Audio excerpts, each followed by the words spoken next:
એક મોટા સંત એક મોટા શહેરમાં ગયા, બહુ મોટી સભા થઈ.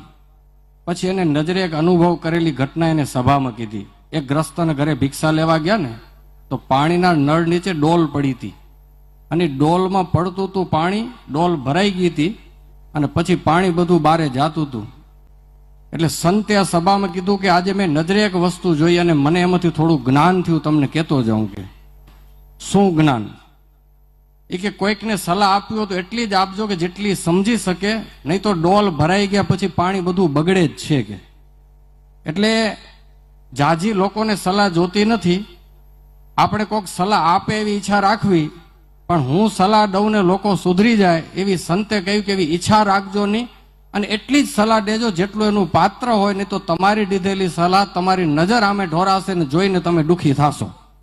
આજે ઘણા ને આ પ્રશ્ન છે ને પ્રોબ્લેમ. હમણાં એક ભાઈ મળે હતા, સ્વામી એક જણાને સલાહ દેવા ગયો ને ઊંધી આવી ગઈ, અને લગભગ એક્સપિરિયન્સ હશે, બાયું ભાઈઓ સાધુ સાંગજોગીને અનુભવ થયા હશે.